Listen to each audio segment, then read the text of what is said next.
Hello,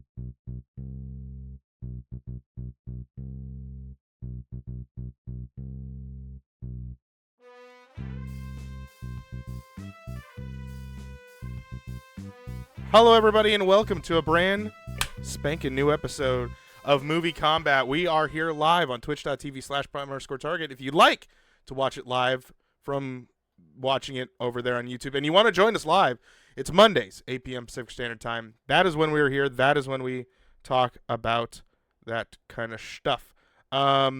So this week we watched Iron Man 2 because this series is all about the MCU Phase 1.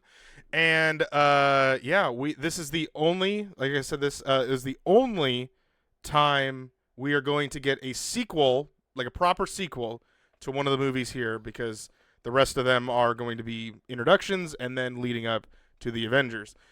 We're almost done with the season, actually. I think this is the halfway point. Yeah, we have officially hit the halfway mark. After we are done with this episode, we'll be in that little limbo of stuff. So, I'll answer any questions for Caleb as I'm on the phone with him. Oh, okay. All right. I've had times my oldest left headphone and mic stopped working. Oh, man.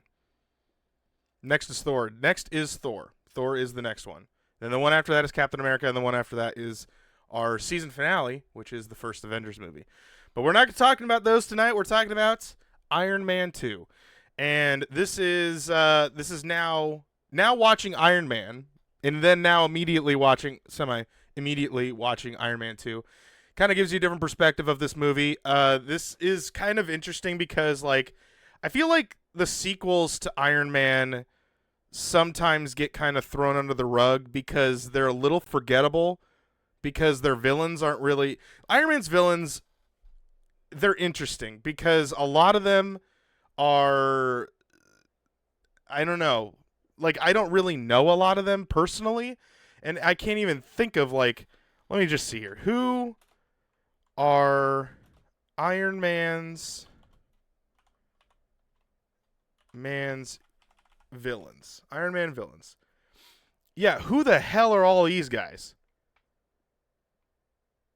Crimson Dynamo, Fin Fang Foom. What are these? So I don't know. Maybe these guys are like big. They're not mainstream like villains in some ways. So it's just the thing is Iron Man himself is a very interesting comic book to read because he was kind of nobody before like people started. Before Robert Downey Jr. took the mantle. So he's a very well-known one, obviously. I'm not taking that away. So for people that are like, well, I remember reading him in the 90s, I don't really care. No one, he gets one robot chicken made fun of, and that's about it because he's a guy in a tin can suit. That's really all he has. There's really nothing else to Iron Man until Robert Downey Jr. takes it. So Iron Man 1, 2, and 3 movie villain dies. With Iron Man 2, this movie was definitely like, Mickey Rourke plays the main villain, technically, but then you also have Hammer, who also is kind of like what is Hammer's first name? Justin Hammer, played by Sam Rockwell. That is also another villain. So this movie has technically two villains in it, and they kind of have the same formula here, where it's like, there's a big boss guy villain, big boss businessman villain, like kind of how the first movie was. And then there's like a sub B tier villain that isn't really in control. This movie does change a little bit with the fact that Mickey Rourke's character isn't some peon, like, sort of Taliban in the mountains crew, band of misfit toys sort of people. He knows what he's doing. He's very high tech. He's very smart, and we get introduced a little bit more with Tony's villains aren't going to be dumb. Like, this is not, and I'm not even saying that with even the last set of villains. Like, this set really does prove like the way that they're going to challenge Tony is going to be based off of like You got to get someone that's able to also make crazy tech as well. And so you have Mickey Rourke's character who plays Ivan Vanko, I think is his name. He's the Russian like jump roping guy. So I don't know who was that villain. Like I don't think they ever like who is Ivan Vanko. I want to know like is that just his Whiplash? I was like he has a name. He's a mutant? They classify him on Google as a mutant, which is interesting because so here's the thing about Whiplash, or not really Whiplash, but the term mutant.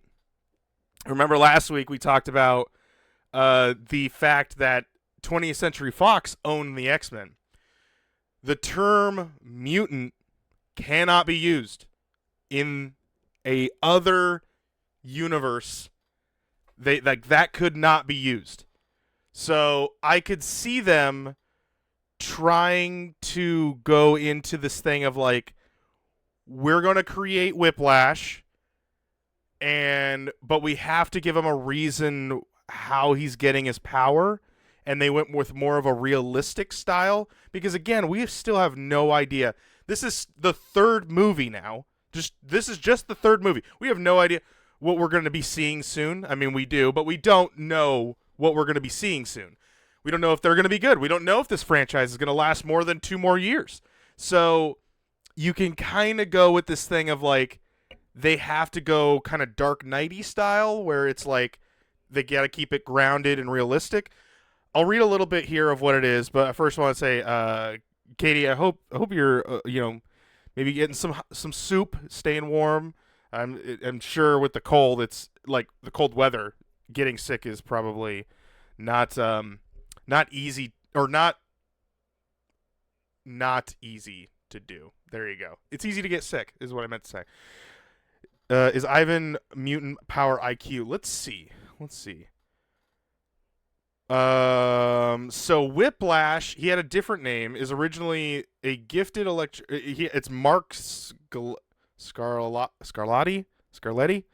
Is originally a gifted electric technician at Stark Institute International, the Cincinnati branch, but desires a life of luxury and becomes a professional criminal with a costume.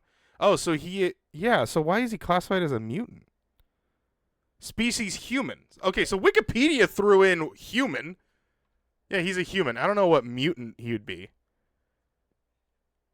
So there have been a few different ones though. So the first appearance of Whiplash was in 1968.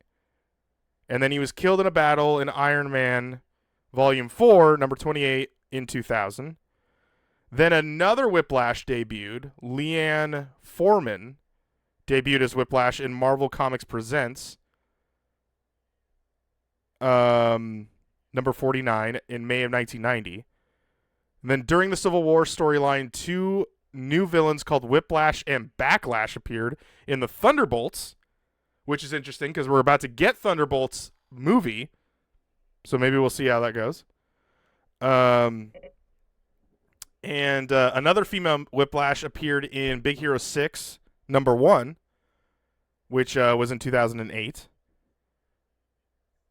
So there's been a few different Whiplashes, apparently. But yeah. I guess there's a current one, which is Anton Vanko, which is the one that we saw in the movie. And he premiered, his first appearance was in January of 2010, which this movie came out in 2010. So there you go. I guess that was when they may have, I don't know which one. This says January 2010. I don't know which one predates the other, because obviously movies take longer to produce. So I don't know if Marvel was like, hey, we're going to put Whiplash in the movie, so you need to make him a guy again and kind of go with that. So that might be it. But yeah, there's that.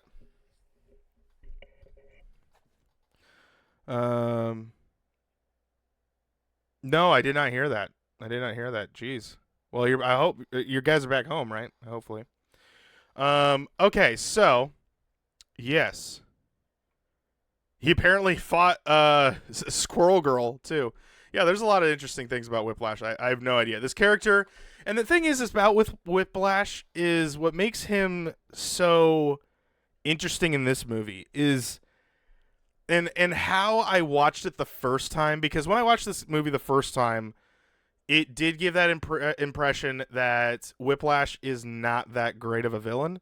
And I actually walked out of this movie going, it was good in parts, but like I didn't like the fact that the villain was kind of weak.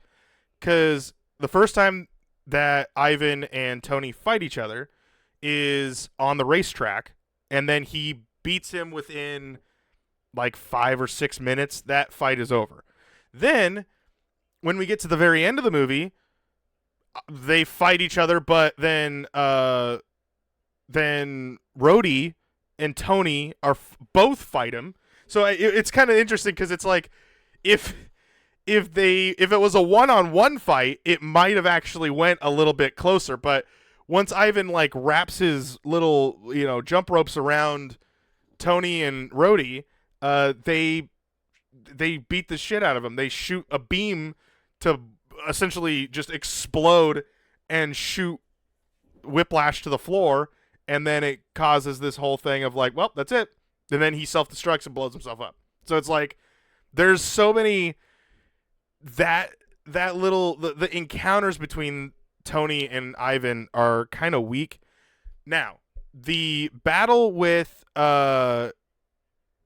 like the robot thing, that was a little bit longer.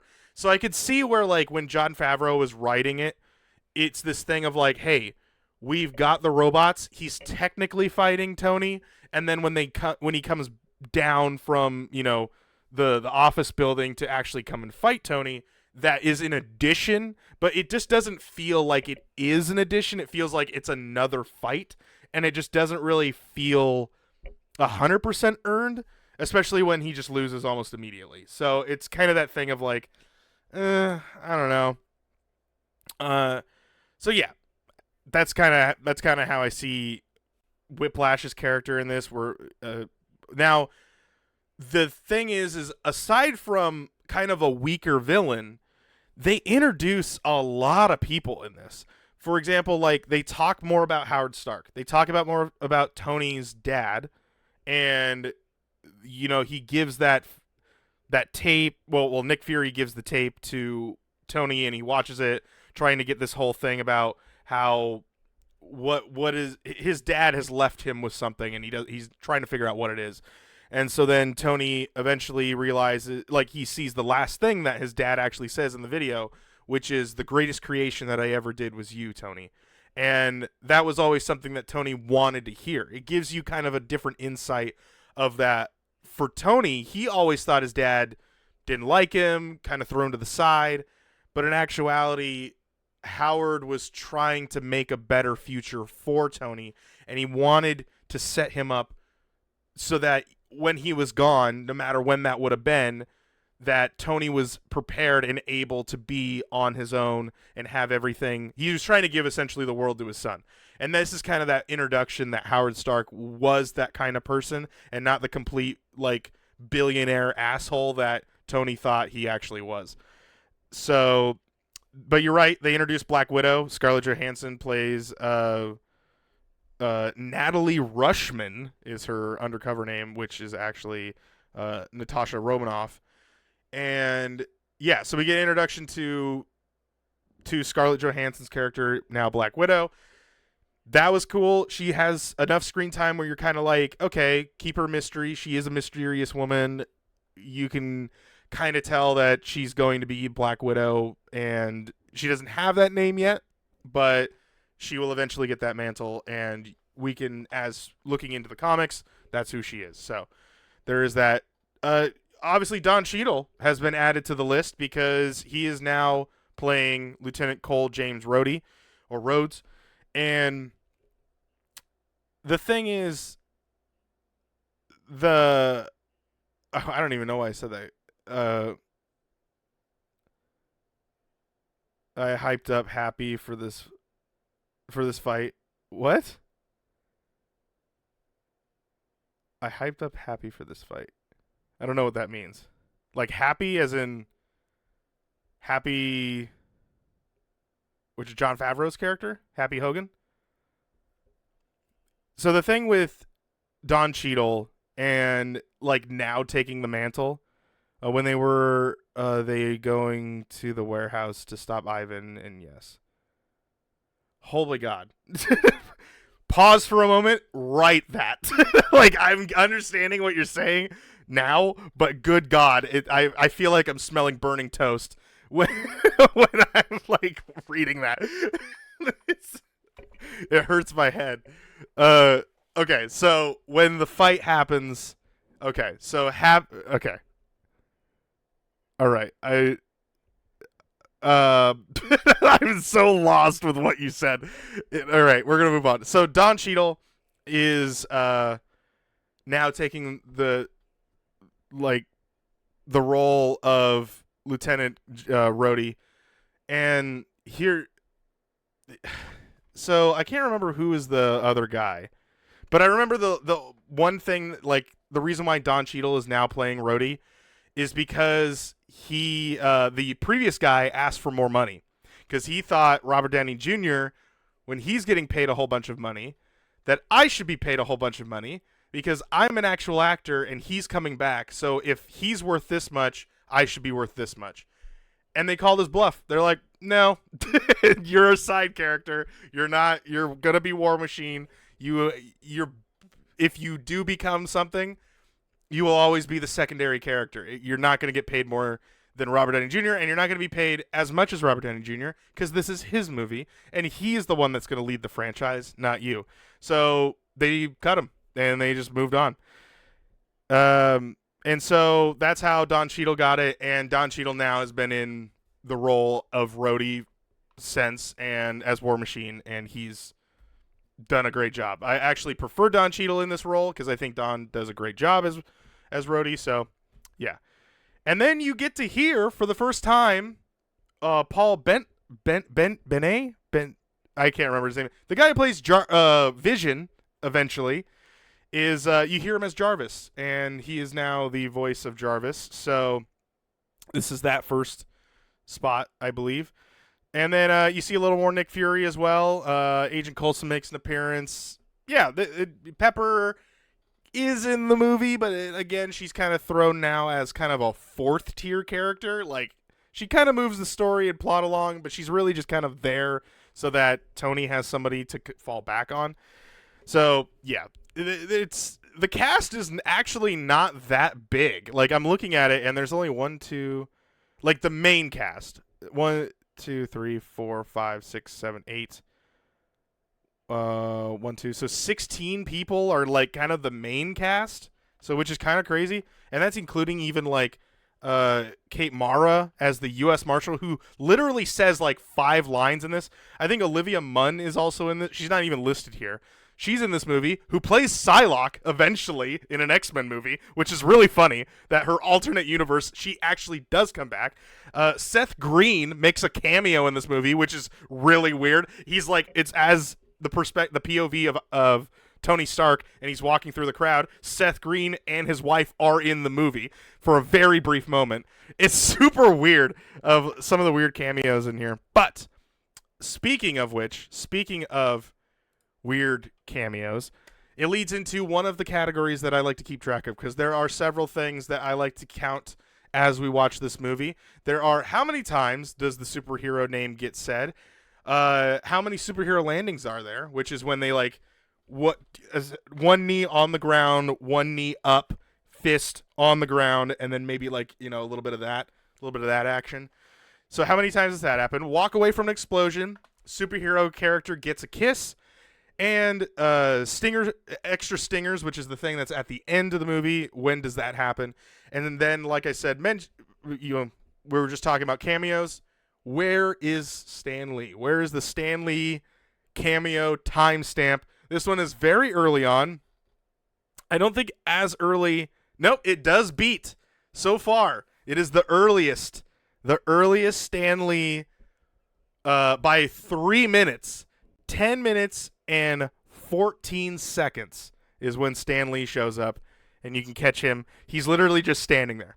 He's just standing there. So, superhero landings, we're getting 1 and 3. There were 2 superhero landings. There's one in the very beginning when Iron Man is at Stark Expo, when Tony lands as Iron Man at Stark Expo, he does it. And then there is another one that happens when, I can't remember what that happens, but there's 2 of them. I counted 2. There were several close ones, and there was ones that were happening, like the droids kind of do that, like the Iron Man droids kind of do that, but they're not heroes. It's specifically superhero landing, and they don't really do it all the way. Oh, there was the time also that Natasha slid underneath somebody and then did the superhero landing pose, but she didn't land. She slid and then just was in the pose, so didn't count. What was the other questions? How many kisses does the superhero actually get? How many superhero kisses are there? And while you guys are guessing that, I'm going to also throw out walk away from an explosion that happened 1 time. And that happened from Whiplash doing it. Whiplash actually is the one that walks away from the big explosion. So, yeah. 2 kisses, Foxy says. Okay. Well, while you're doing that, I'm going to throw out for you guys to also guess, how many times does the superhero name get said? How many times does the words Iron Man get said in this movie? So you guys say 2 kisses happened in this movie. 1 kiss happens. They get very close. There's a very close call that happens before, but only 1 time, and it's at the very end where he kisses Pepper, and then Rhodey makes fun of him, and then they're like, "Well, don't you have some place to be?" And he's like, "I was here first." So yeah, there's that. So how many times does the superhero name Iron Man get said in Iron Man 2? I do have a count. There were a few that got sneaky. There were a few sneaky ones in there where I heard it in the background on a news station. They would mention Iron Man. So I counted those because I was like, someone said it. It had, as long as the name gets said, that counts. So that's not in the song. A character has to say it, and it can't be just like on a newspaper. 2? Wow. So while you guys are guessing that, extra stingers. So the thing that happens at the end, credits have to roll in order for it to be an extra scene. So, like in the first Iron Man movie, when Nick Fury is in Tony's house, that is an extra scene, and so therefore that would be an extra. I call them stingers. So this is, when does that scene happen in this movie? And that happens at 2 hours and 3 minutes and 33 milliseconds. And that is when we get introduced and teased to Thor being the next superhero that will be it. And I remember watching that in Iron Man. I watched Iron Man 2 in theaters. And I remember at the very end, because that's the thing, is everyone needed to go at midnight. Everybody needed to see the MCU movies in theaters because it was going to get spoiled. And I remember seeing that opening night, and that was really cool because we didn't know who was playing Thor. We didn't know Thor was coming. Like, that was a totally from out of nowhere, we're getting Thor.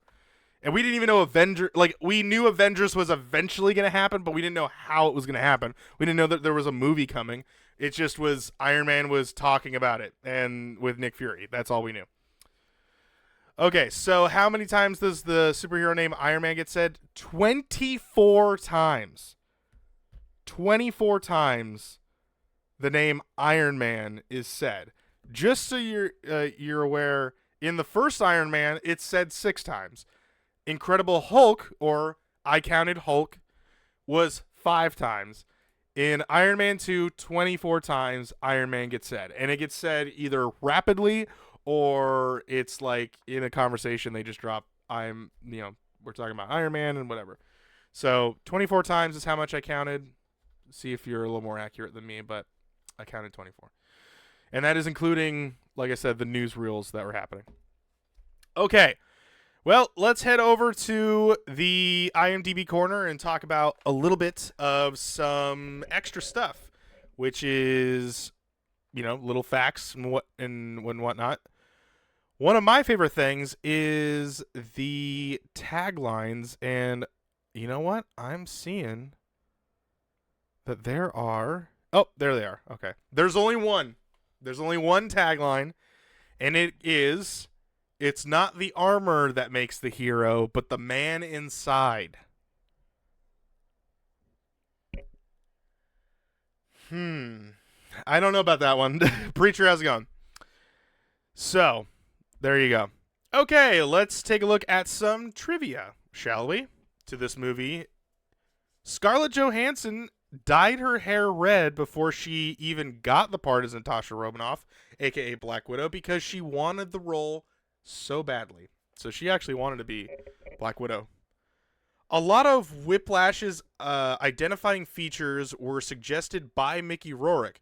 He wanted to perform half of his role in Russian and consulted on his character's tattoos and golden teeth, as well as having a pet cockatoo. In fact, Rourke paid for the bird and the gold teeth out of his own pocket. Okay. According to director Jon Favreau, the technology in this film was portrayed as more futuristic. Quote, after the first... wait. Is this a quote? I think someone mistyped that.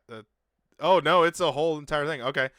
So, quote, after the first film, a number of tech companies talked about how uncanny a lot of the depictions of technology had turned out to be, and how many different films and video games ended up being inspired by the imagery we used. This forced us to keep a bit further, to go a bit further into the future and try to change the nature of this technology.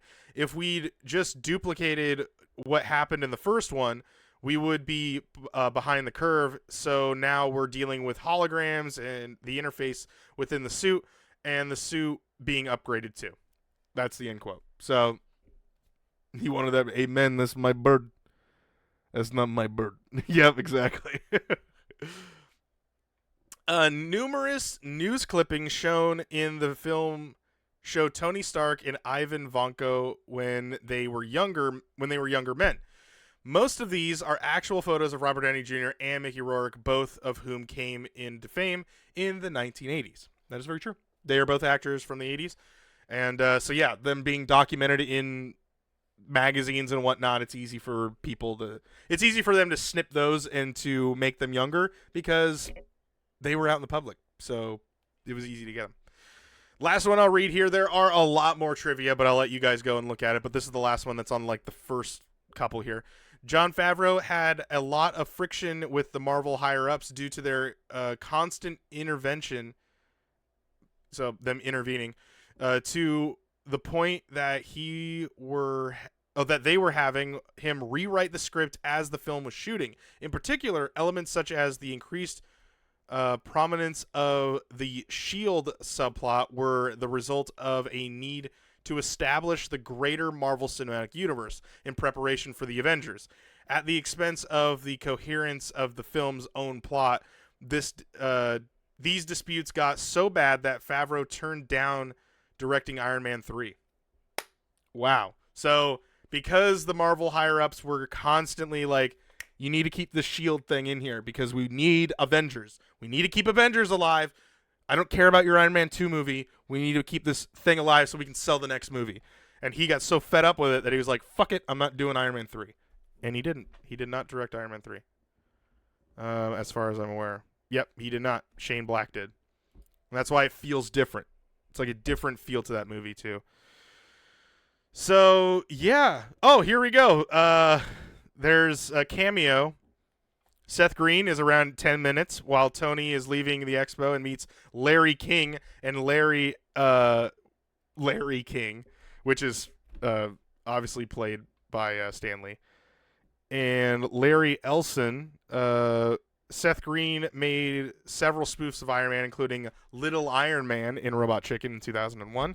And Green made another cameo in the Marvel Cinematic Universe as the voice of Howard the Duck during the post-credits scene of Guardians of the Galaxy. So there is that. So, yep, Stan Lee is around the 10-minute mark and wearing suspenders, who Stark identifies as Larry King. Oh, yeah, and this was a weird one. Elon Musk is in this movie, and I completely forgot about that. That was so random, and it was like, oh, yeah, that's right. He's and he has lines. He's not like just in the background. He's just like, he shows up, and then like, I'm like, oh, that's right. Tesla was kind of becoming a really big deal in 2010. So like, it was the beginning. It was the beginning of that. So it was like, yeah. So yeah, around the 27-minute mark, Elon Musk shows up, which was totally threw me off guard. So anyway, okay, now we move on. Okay, let's see. Crazy credits. How about that? Let's go to crazy credits. There's a scene after the closing credits. Agent Coulson arrives in New Mexico and locates the crater in which lies a Warhammer Mjolnir. This was this was a contracted version of the same scene from Thor. Why is it said like that? That is a weird way. I would never use that word. That is what that says. Wow. Okay. Yeah. The rest of these suck. they have some weird things, but obviously, like we've seen, we see that coming. Okay, so yeah, that's kind of it. Let's take a look at the box office. This movie came out in 2010 with a $200 million. That's with an M, and with 100. That's a lot of money. $200 million, grossed $312 million, and some more. So more 312 million plus in USA and Canada. Opening weekend was 128 million plus. So they already had made half their money back opening weekend. And grossing worldwide, they made 623 million plus. Almost 624 million, which is, I would say, not a bad day at the office. That's all I'm saying. That's pretty damn good. Runtime's 2 hours and 4 minutes, which is, for a Marvel movie, not bad. Not bad. It does feel long, but it's not, for a Marvel movie, 2 hours is not bad, especially when we start getting into Endgame, where we're touching 3 hours. And, yeah, those movies are long. So, that is some diving into. There's some more stuff here, alternate versions. There's some soundtrack, some quotes, goofs. We'll take a look at one goof before we head out of here. Around the 8-minute during Expo speech, Stark is wearing a pinstripe suit with a white shirt and black bow tie. When he is checking his blood toxicity, immediately after his speech, he's wearing a different suit, black shirt, and no tie. What? All right. Well, I mean, I could also see like him maybe changing because he's no longer on stage. I don't know. That's really weird. So, yeah. There's some more continuity stuff and whatnot. So, anyway, let's get into the review. Where does this movie set itself into the MCU Phase 1 sort of situation? I kind of thought about this movie a little bit more, and here's the thing. When it comes to rating, I will throw in, like I normally do, the rating scale of Primal Target. This movie, like I said, I feel the villains aren't necessarily a memorable one. Heck, I couldn't even think of. They don't even say Whiplash's name. They just say his name's Ivan. This is that whole thing of like the MCU trying to use their real names. Like Namor. Namor is Submariner. Have you ever heard Submariner's name be said? Anyway, that's a whole other movie. But this movie, they don't even say Whiplash. So that's where this movie kind of goes away from, and the comic booky style of things, where they're just not going to give everybody a name. They're just gonna, if they had a real name, it's gonna be more realistic that we don't give him the real name. So they're just going to give him, I mean, you know, they're going to give him Ivan instead of Whiplash. Like, he doesn't classify himself as, my name is Whiplash and I'm here to fight you. Like, they don't do that in the MCU. It's very much, you earn your name or you're given that name in some way, shape, or form. So, yeah, so it kind of lacks in that. Now, there are some badass fighting moments in this movie. Like when Rhodey and Tony are fighting, when War Machine and Iron Man fight the robots, like that whole scene of them just destroying everybody, that is cool. That is a badass moment. I think the scenery in this movie is also very cool, like seeing Stark Expo and the race and all that stuff. Like, the settings are really cool. I feel also as a character, Tony's character does grow a lot, and we get there slowly and well paced.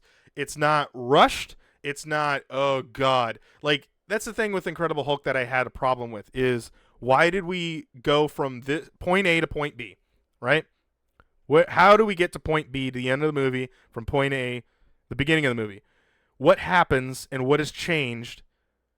Damn near nothing changed really in that movie. It was, he went back into hiding and he's who he is now. He now can make himself mad. That's really it. He can control to make himself mad. Whereas this movie, Tony's character develops in a better light because you can see him struggling with the fact that he's getting close to death. He's almost going to die in this movie. Like, in the very beginning, 30 to 40 minutes of the movie, Tony is dying. And he has no way of stopping it. He doesn't know how. He knows that the thing that he put inside him to keep him alive is actually killing him. It's just and the poisoning that he had from the shrapnel and stuff, that's killing him. And it's just, he's just delaying the inevitable is what's happening here. And Tony is realizing, I am going to lose people that I have always pushed away. Like, I pushed away Pepper because I just figured she'd leave me at some point. I pushed away Happy because he's just a coworker. He can't ever be a friend. I pushed away Rhodey because it's a matter of time until he realizes I'm a total asshole and he finally leaves me. And then but in this movie, he's realizing, what if I actually work with those people? And the Rhodey thing happens a little bit towards the end, so that one kind of takes the whole movie to get to. The Pepper thing, he realizes, like, I need to actually tell her how I feel about this. He doesn't do it all the way until really the end of the movie as well, but this is definitely that realization of, like, I am like, if I died or without telling her how I actually feel, what does that do to her? Does she actually feel for me? And him realizing that she actually does at the end of the movie too, where I think he really connects it all together.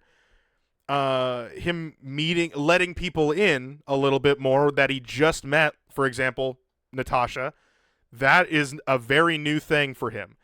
There's also a thing that I want you to keep track of if you ever continue to watch the Marvel movies. Tony never takes anything from anybody. He doesn't like getting handed things, and he keeps that.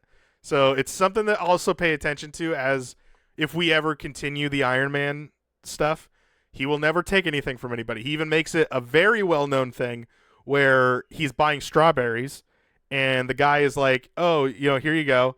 And he's like, I don't like being handed things. You just go ahead and put it there. And then this one gal tried to give him a subpoena for him to show up to court. And he's like, I don't like taking things. And then Happy takes the letter. And he even reiterates he doesn't like taking things. So there is a thing that will develop with that too. This movie, I feel, is that realization of he was a total douche in the beginning of this movie. He's still arrogant douche lord Tony Stark in the very beginning of this movie. And at the end of this movie, there's enough character development that he's now drastically changed from where he was to where he is, going, okay, I have now created a thing that can save the planet, but there's also, like, there are people that are going to come after me, and I can't do it alone. Like, when I did it alone, I almost like died. I put people in danger because of it. And then when I had help, it made things better. He could not, and there's even as a viewer with this movie, he's not able to, we can see he's not able to do all of this by himself. Because when he's getting chased by the drones and stuff, Natasha is the one that shuts them all off, that gives the, not shuts them off, but gives Rhodey back his control of his suit. Like, she's the reason why that happens. If she doesn't do that, he's still chasing her, and he's fully going to hunt down Tony and kill him. He can't run the company anymore because Pepper has to do that because he's trying to deal with Iron Man. There's things that he cannot do because he needs other people to do that, and I think in this movie he slowly realizes that. So there's a character development there that I feel like John wrote really well, and yeah. So that's kind of how I look at this movie. I also think that watching this movie again is not bad. It's not homework. It's still enjoyable. It could be better. You know, I'm not saying it's the best movie of all time, but it could be better. So with that said, my review is a 7.7 because I feel like there's enough here that, especially with the character Iron Man, you can go back and watch this and actually enjoy it as an Iron Man fan, as a normal superhero fan. I think if you're not a superhero fan and you're not a fan of superhero movies, this movie can be kind of boring. But I feel like when you're in this, there's a lot of boxes it checks that it doesn't check, unlike how The Incredible Hulk did, and it doesn't check as many as the first Iron Man movie. It's just, Iron Man is a very hard pillar of the MCU to knock down. This movie is not a pillar. It's more of a window. And it's worthy of being in the building and being a part of the construction. I wouldn't say it's worth trying to look out the window all the time. So that's how I kind of look at it. But it seems that you guys reviewed it a little bit different. So let's I will say I watched this with Carson. So there is a review also a part of this. So you guys said a 5.9 and plus a 6.5 plus a 7 divided by 3. That is a 6.5. 6.5 as the official PT Nation score. And then mine is a PT score. So there you go. There you go. That is going to be it for Iron Man 2. And I will say I don't remember Iron Man 3 being any good, but that's not a part of this MCU, this phase. So we don't have to watch that. The next one we'll be watching is Thor, the first Thor movie. If I remember correctly, the bar is set very low for this one because Thor 1 and 2 are... Thor 2 is probably the worst MCU movie. Thank God we don't have to watch that. I have not watched it in forever, Thor Dark World. But and there's a reason for it. But Thor is if I remember, okay. We'll see if it beats that preemptive like score in my mind of what I think it's going to be. I hope it's better, cuz here's the thing. I know these movies are kind of that thing of like you've seen these, so to give it a score is kind of like, I don't know. They're not it's not fair, I could see some people thinking. But I will tell you this. I originally did not like Captain America. I thought Captain America was overrated. I thought it wasn't a good movie. It's very unmemorable. It's just boring. I also walked into that movie like a quarter of the way of it already going. So when I watched it in theaters the first time, I just already assumed it was not that good of a movie. Rewatching it later in life, I actually grew more of a fondness for it. It's kind of like Solo. when I did the Star Wars podcast, that was, I think, the second time I had ever watched Solo. So watching it the first time, I thought it was boring. I thought it was dumb. It was hard to watch because watching it without Harrison Ford as Han Solo was not good. But rewatching it, I actually grew more of an appreciation for it because I'm like, okay, take out Harrison Ford. Just watch this movie as a Star Wars movie. Does it do good? And it wasn't bad. It's not a terrible movie. Episode 1 is a terrible movie. And we all know that Episode 1 is a terrible movie. So but other than that, yeah. So just as kind of talking about it, it's okay to watch movies again because your taste may have changed. Your viewpoint of watching the movie could it be a totally different review of it. Obviously, these ones are a little different because I've seen these movies several times, and these movies also have several sequels, and the characters have developed more times over. So, yeah, I have to try and suspend the disbelief of like, oh, what's gonna happen next? So anyway, but anyway, let's go back to this. First Captain America movie was but the second one with Winter Soldier was fantastic. Well, we'll see. Not the second one. So remember, this week's homework assignment is Thor. Go watch Thor, the first one. That is going to be next week. If you guys are watching on YouTube, make sure you are subscribed over there. And then make sure you click on the link to head over to twitch.tv/primal_target so you can be a part of the chat over here and get your review a part of the review system for the PT score.